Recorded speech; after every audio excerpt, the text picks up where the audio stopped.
When I was a kid in Indiana in the 50s, we lived in a small town that was good Midwestern roots, hardworking people.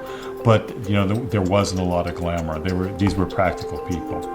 And I was a bedazzled little boy, so I wanted to see where the glamour was. And I think in Bluffton, the hardware store sold toys. I think that's how it went. And I would go in there at Christmas time and look around. But other than art supplies, what really fascinated me were the dolls. And I would, I'd look at these. I remember them being high on shelves. I must have been short.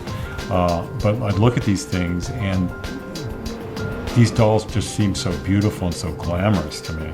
And I would just stare at these things. I collect a lot of different things, and I'm probably on my third lifetime collection of things. I think the 50 glamour thing is where I'm really kind of, that's where my study is, and where I probably know the most about is those things that I saw up there on those shelves many years ago that kind of make up the most of my collection, I think. And here we are in the basement vault of the bank, and this is where I keep the special stuff. And there are quite a few special things around here, special to me anyway. One of the things that is probably the most special are the early dolls that I did, the things that got me motivated and pushed me forward to do my company. Right here I have a couple of very, very early dolls. This is a very early Sculpey doll, all handmade. I made it on a very rickety wire armature. She is a handmade wig, pretty badly made. She's seen better days. It looked a little bit better when I did her originally, but not much better. And then this one's very special. This is the first porcelain I did. She has porcelain hands, legs, and head on a cloth body. Kind of a very simple structure, but when I learned porcelain making, that's when I realized that I could mass produce. I mean, very small amounts, mind you, but I could mass produce. So she's pretty special. That's why they're down in the vault. Then I have another one that I think is, it was probably a pivotal doll in my early development, and one that was very special to me. It's Horseman Cindy doll. When I was a kid, this is the doll that my parents got me for Christmas one year. I guess I had asked for a fashion doll, and this is what they got me. Now, this is not the exact doll. That doll was played with till she fell apart, but it took me a few years, but I found a mint in box example. But she was a pretty glamorous girl even then. She may be my inspiration to go into fashion, who knows. I started sculpting late in my art career. I was 29 years old. It finally dawned on me after being almost 30 that figures and dolls and all that were sculpted, that artists sculpted these things. And once that clicked, I thought, I have to try this. So my first attempt was pretty meager. It was a paper mache head, which I happen to have here. I always keep this thing around because it reminds me where it came from. But this was the first head I did. In retrospect, it with some knowledge, it wasn't so bad for a first attempt.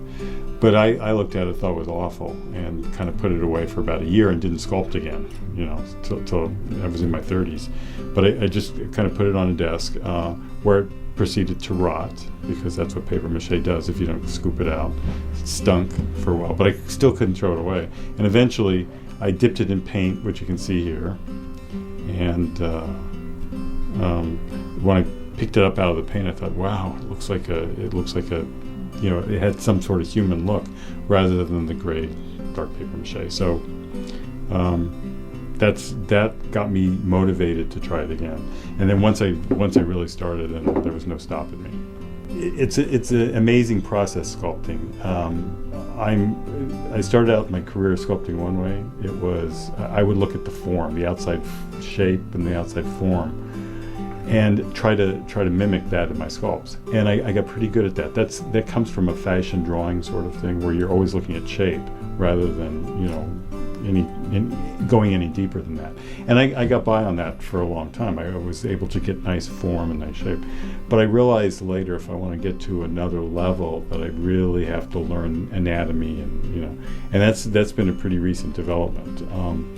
I started taking classes again a couple of years ago, and I'm really getting to know anatomy better. And I'm always late at things, almost, in my mid to late 50s, and I'm still going to school to learn this stuff. But you always got to try to get better.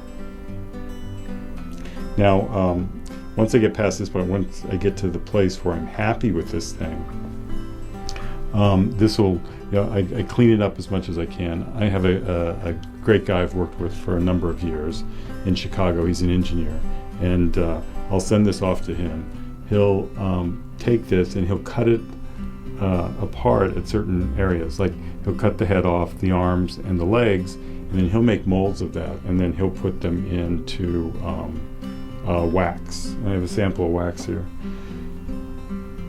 This is wax, and it's like a candle wax, except that there's fillers and stuff in this to make it hard. So it's a very hard wax, and the purpose of this is so that you can fine tune it, you can polish it, and clean it.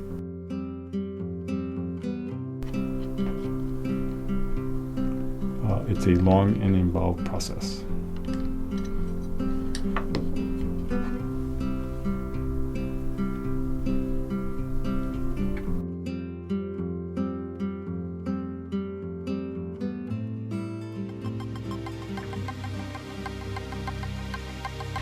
We're pattern makers primarily, wouldn't you say? And pattern makers and sample makers. Yeah.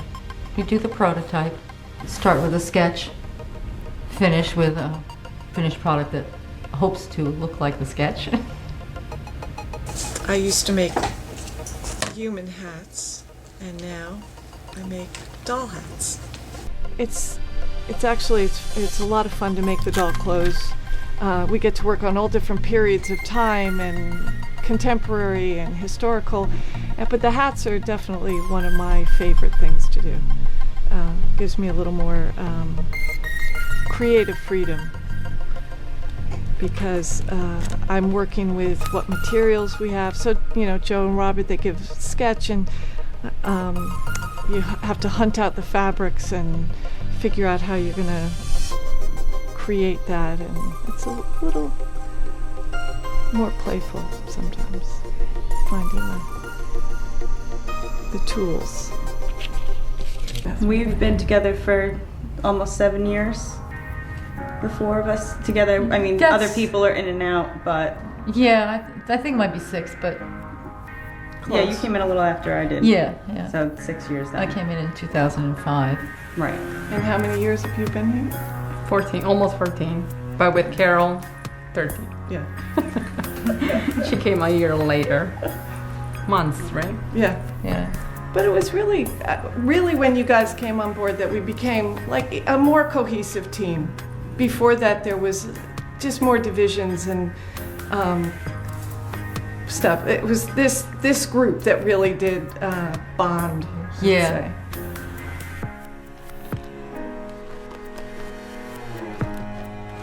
This guy, he's got some texture to his hair, so we ordered it with curly fiber.